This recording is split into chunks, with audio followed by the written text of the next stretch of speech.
बहुत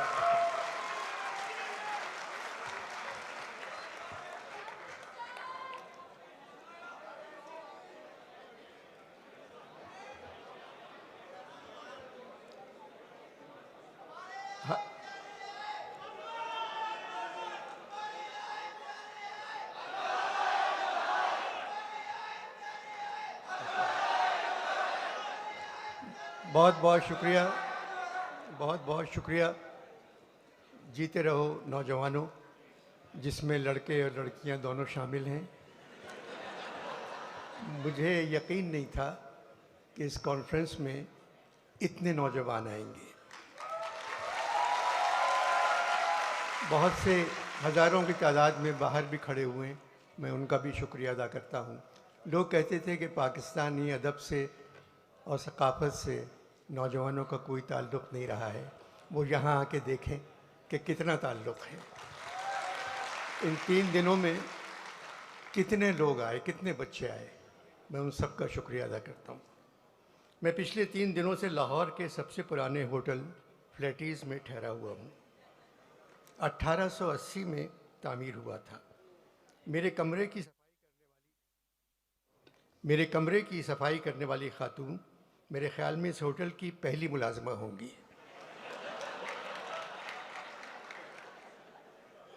आज सुबह मैंने उनसे कहा, आप जहमत न करें, आप कहाँ रहती हैं, मैं आकर आपके कमरे को साफ करूँगा।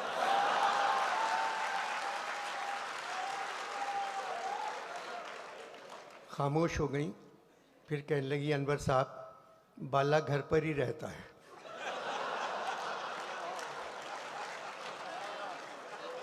शायद मेरा खुलूस वो नहीं समझी।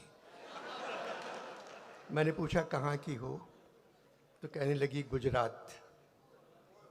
मैंने कहा, मुस्लिम लीग काफ की तरफ हो? बोली, मुस्लिम लीगों ने कायदे की ऐसी तैसी कर दी है, सिर्फ काफ गाफ बच गए हैं। मुझे नहीं मालूम मैं किसकी तरफ हूँ। पढ़ी लिखी हो? मियाँ जी, पढ़ी लिखी होती तो बेरोज़गार होती।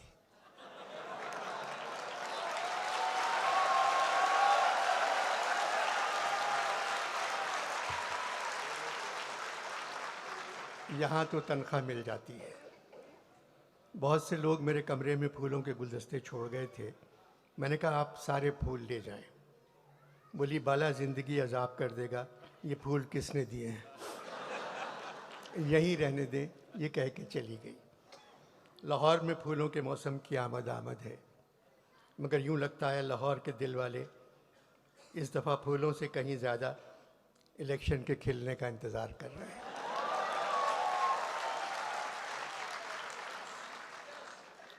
इलेक्शन होंगे या नहीं, ये बात ना इलेक्शन कमीशन जानता है, ना सरकार,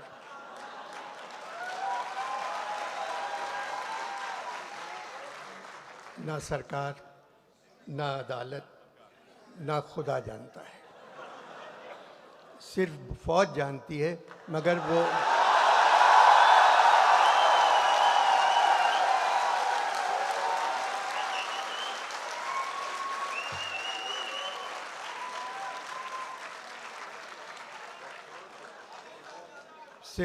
जानती है, मगर वो बता कर नहीं दे रही है। हालात की वजह से इलेक्शन के साथ भी कमीशन लगा दिया गया है, और हम सब जानते हैं यहाँ बग़ैर कमीशन के कोई काम नहीं करता।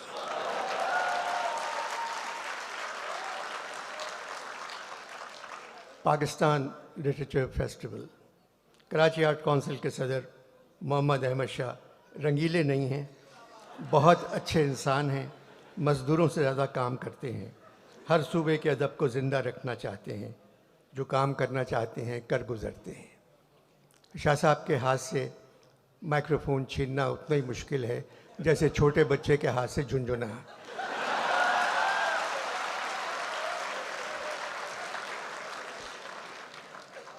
पंद्रह बरसों से कराची में अदबी कॉन्फ्रेंस करवा रहे हैं। इस साल 3 दिनों में तकरीबन 60,000 लोग उस कॉन्फ्रेंस में आए। लाहौर में भी यही हाल रहा। इन 3 दिनों में मैंने पंजाब के नौजवानों को देखा, आंखों में चमक, पेशानी पर रोशनी, चेहरे दरख्शां, हाथों में सेल फोन, मगर पेशानी पर रोशनी सेल फोन की नहीं थी।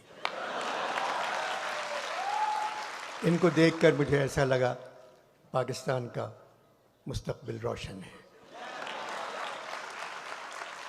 इस कॉन्फ्रेंस में अदब पर बात हो रही है। हॉल नंबर 1 भरा हुआ है, लोग खड़े हुए हैं, जगह नहीं थी। कल्चर पर बात हो रही है, हॉल भरा हुआ है। मुसव्विरी, मूसीकी और तामीर पर बात हो रही है, हॉल भरा हुआ है। हालात हाज़रा पर बात हो रही है, हॉल खाली है। 15-20 लोग बैठे हुए थे जिनके रिश्तेदार मौजूदा हुकूमत में हैं। 4-5 लोग ऐसे थे जिनका ताल्लुक़ फ़ौज से है। जमहूरियत में जो भी हुकूमत हो, हमें उसकी इज़्ज़त करना चाहिए, हमें उनकी हिफाजत करना चाहिए, क्योंकि वो हमारी हिफाजत नहीं करते। मगर हुकूमत जमहूरी है। हमारी फ़ौज बहुत ताकतवर है, इसलिए हर जमहूरियत में वज़ीर आज़म से लेकर सारे वज़ीर बच्चा जमहूरा बन जाते हैं। डुगडुगी हिलाकर कोई उनसे कहता है, ओए बच्चा जमहूरा खड़े हो जा, वो खड़े हो जाते हैं। ओए बच्चा जमहूरा अब चल, सब चले जाते हैं। बच्चा जमहूरा का तमाशा हम सड़कों पर 75 साल से देख रहे हैं। एक आदमी के हाथ में डुगडुगी, एक बंदर पर चादर पड़ी हुई। डुगडुगी बजाने वाला उससे जो कहता है बंदर वही करता है।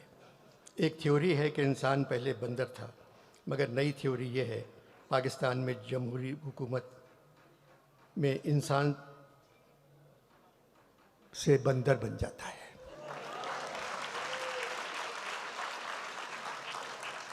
कसूर सिविलियन का है, वो कुछ काम अच्छा काम करके ही नहीं देते। हर हुकूमत ने जितना अपना ख्याल रखा, उसका आधा ख्याल भी अवाम का रखती तो मुल्क में मार्शल कभी नहीं आता।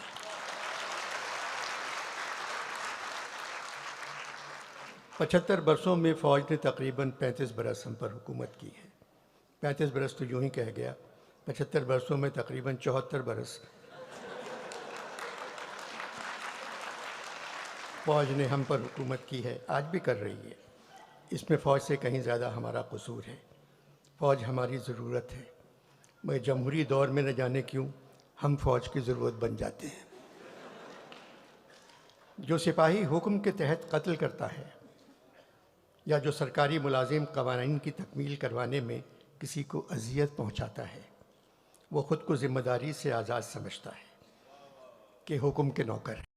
या जो सरकारी मुलाजिम कवानीन की तकमील करवाने में किसी को अजियत पहुंचाता है, वो ख़ुद को ज़िम्मेदारी से आज़ाद समझता है कि हुक्म के नौकर है।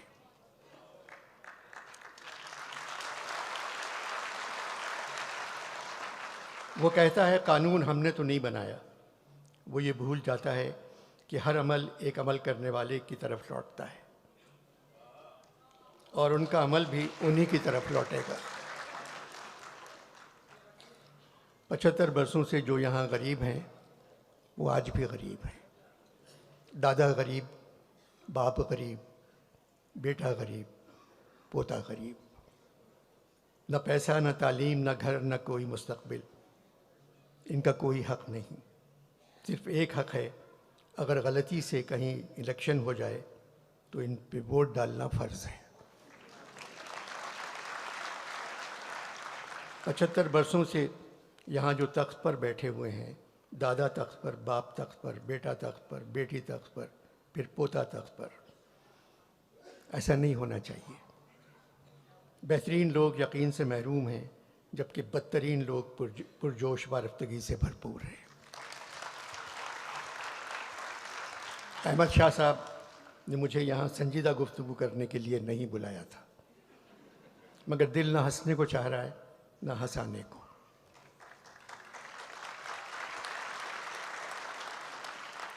हिंदुस्तान में पठान ने तमाम रिकॉर्ड तोड़ दिए हैं। तारीखी कामयाबी। पाकिस्तान में पठान पर एफआईआर कटवाया था।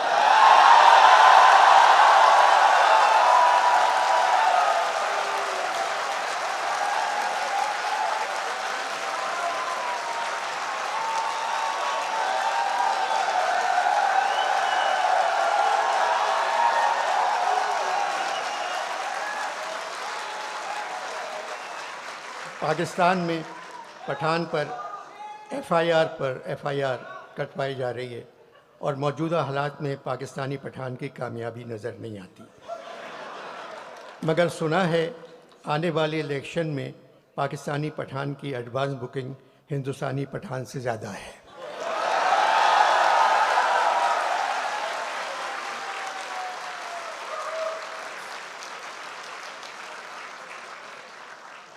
मेरा वतन पाकिस्तान नमक पैदा करने वाले मुल्कों में दुनिया पे दूसरे नंबर पे आता है, लेकिन नमक हराम पैदा करने वालों में नंबर 1 है।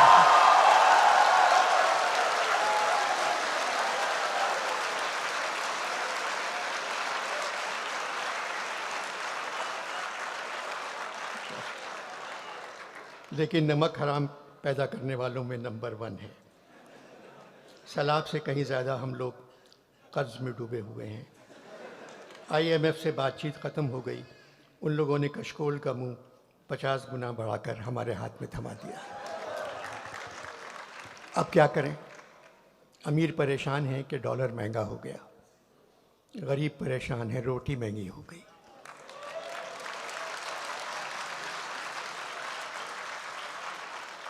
जो हाल इस वक्त पाकिस्तान के हर शहर का है, आगरे का भी यही हाल था।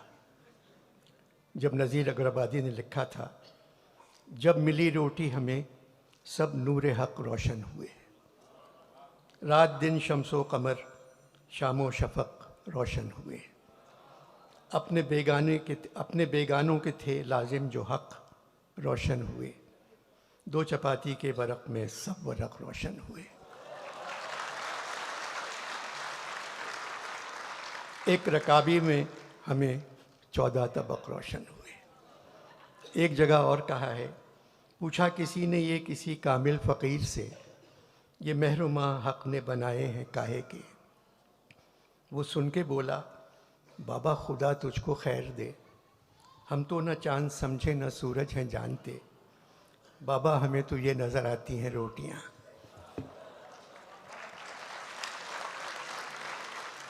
पचहत्तर सालों से जो भी हुकूमत आई, हमने सब्र से उसका मुकाबला किया, क्योंकि हमें ये कौल याद है कि शैतान भी भेस बदल कर काम करने में हमेशा कामयाब रहता है। हम तो सिर्फ खामोश बैठे तमाशा देखते रहते हैं, उस निशाने राह से दूर जिसकी आदत हो गई है। उस नुकसान का अंदाज़ा भी लगाने की हिम्मत नहीं रही जो हमको पहुंचने वाला है। मोहम्मद अहमद शाह की उर्दू से मोहब्बत उनको लाहौर ले आई।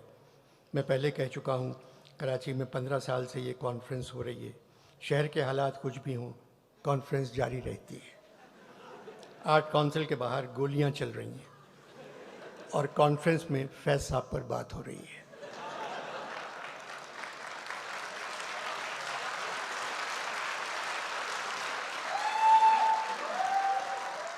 आर्ट काउंसिल के बाहर गोलियां चल रही हैं और कॉन्फ्रेंस में फैज़ साहब पर बात हो रही है। मेरी जान नाज का गम न कर कि न जाने कातिबे वक्त ने, मेरी जान आज का गम न कर कि न जाने कातिबे वक्त ने, किसी अपने कलमे भी भूल कर कहीं लिख रही हूँ मुसर्रतें।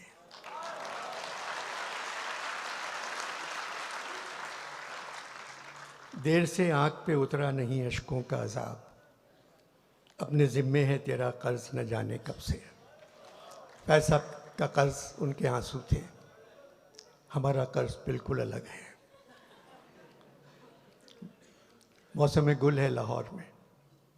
फैज़ साहब ने कहा, ये मौसम गुल गरचे तरफ खेज़ बहुत है, ये मौसम गुल गरचे तरफ खेज़ बहुत है, अहवाले गुलो लाला गमेज़ बहुत है।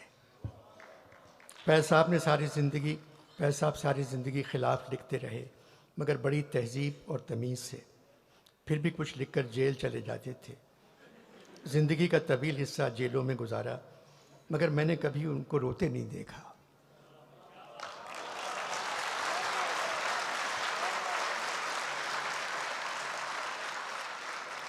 एक मुस्कुराहट चेहरे पर बिखरी हुई होती थी। कहते थे मुस्कुराने के अलावा और क्या कर सकते हैं, न हम बदल सकते हैं, न ये लोग बदलने के काबिल हैं। जबकि खुद फौज में कर्नल थे। IMF ने हुकूमत से कहा वज़ीरों और सरकारी अफसरों के असासे बताए। एक ज़माने में हुकूमत ने फैज़ साहब से कहा था अपने असासे बताओ, तो फैज़ साहब ने कहा हम खस्ता तनों से मोहतसिबो, क्या माल मनाल का पूछते हो, जो उम्र से हमने भर पाया सब सामने लाए देते हैं। हम खस्ता तनों से मोहतसिबो, क्या माल मनाल का पूछते हो, जो उम्र से हमने भर पाया सब सामने लाए देते हैं।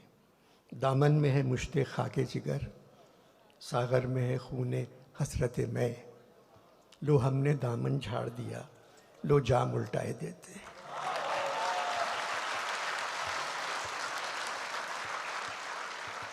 फैज़ साहब उसी सदी में पैदा हुए जिस सदी में इकबाल पैदा हुए थे। इकबाल इस सदी के सबसे बड़े शायर हैं। फिर फैज़ का नंबर आता है।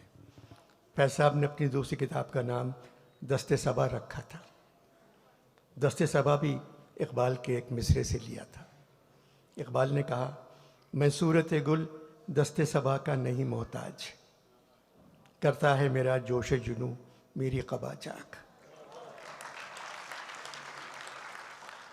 आखिर में जाने से पहले दो छोटी नज़में हैं, एक ज़हरा निगाह की है, एक फैज़ साहब की है।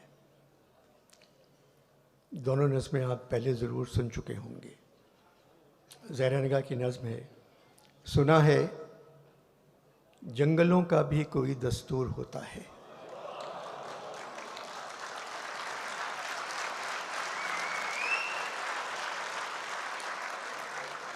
सुना है जंगलों का भी कोई दस्तूर होता है। सुना है शेर का जब पेट भर जाए तो वो हमला नहीं करता। यहाँ शेर से मुराद नून नहीं है, असली शेर है।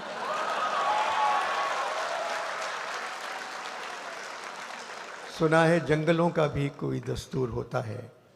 सुना है शेर का जब पेट भर जाए तो वो हमला नहीं करता, दरख्तों की घनी छाँव में जाकर लेट जाता है। सुना है घोंसले से कोई बच्चा गिर पड़े तो सारा जंगल जाग जाता है। हवा के तेज़ झोंके जब दरख्तों को हिलाते हैं तो मैना अपने बच्चे छोड़कर कौवे के अंडों को परों से थाम लेती है। सुना है जंगलों का भी कोई दस्तूर होता है। किसी नदी के पानी में बहे के घोंसले का गंदुमी साया लरसता है तो नदी की रुपहली मछलियाँ उसको पड़ोसी मान लेती हैं। कोई तूफान आ जाए, कोई पुल टूट जाए तो किसी लकड़ी के तख्ते पर गिलहरी, सांप, चीता और बकरी साथ होते हैं।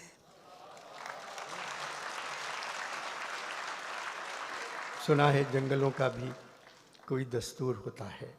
खुदा बंदा जलीलो मोतबर दानाओ बीना मुनसिफ़ो अकबर, मेरी इस सरजमी पर जंगलों ही का कोई दस्तूर नाफिज कर।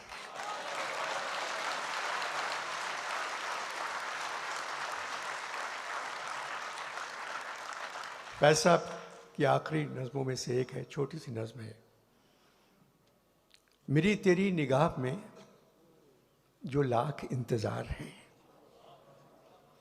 मेरी तेरी निगाह में जो लाख इंतज़ार हैं, जो मेरे तेरे तन बदन में लाख दिल फिगार हैं, जो मेरी तेरी उंगलियों की बेबसी से सब कलम नज़ार हैं, जो मेरे तेरे शहर की हर एक गली में मेरे तेरे नक्श पा के बेनिशा मज़ार हैं।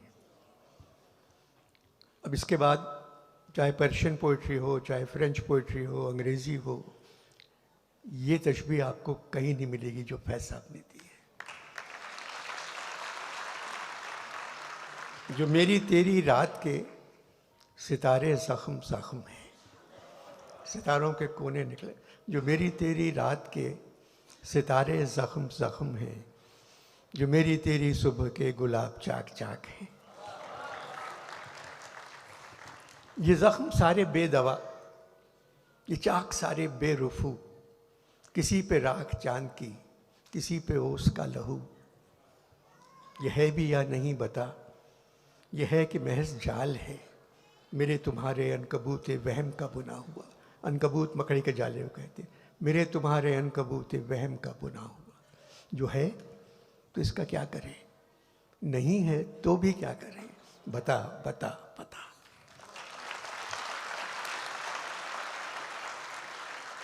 पाकिस्तान की सरजमीन दुनिया की खूबसूरत तरीन सरजमीन है। बस ईमानदारी की कमी है, बेईमानी की ज़्यादती है, तालीम की कमी है, जहालत की ज़्यादती है, तहज़ीब की कमी है, बद तहज़ीबी की ज़्यादती है, सच्चाई की कमी है, झूठ की ज़्यादती है, वफ़ा की कमी है, बेवफाई की ज़्यादती है, इंसाफ की कमी है, नाइंसाफ़ी की ज़्यादती है, इज़्ज़त की कमी है, बेइज़्ज़ती की ज़्यादती है। इस सिस्टम को सिर्फ मेरे मुल्क के नौजवान बदल सकते हैं जो आज यहाँ मौजूद हैं।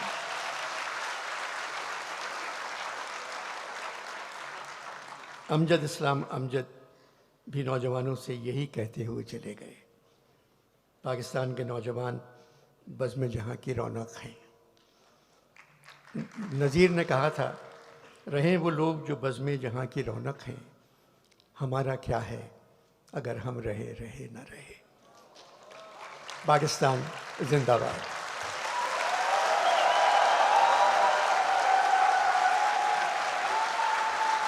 अहमद शाह साहब फूल पेश करेंगे अनवर मकसूद साहब को।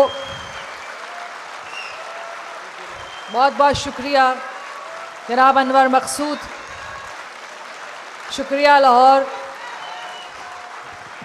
मेरी उम्र इतनी है, मैं 83 बरस का हूँ। शाह साहब को गुलाब मेरे ऊपर डालना चाहिए था। आखिर में इजहार तशक्कुर के लिए 99 साल में भी इतना ही रोमांटिक है कि ये गुलाब इन्हें चाहिए। इजहार तशक्कुर के लिए मैं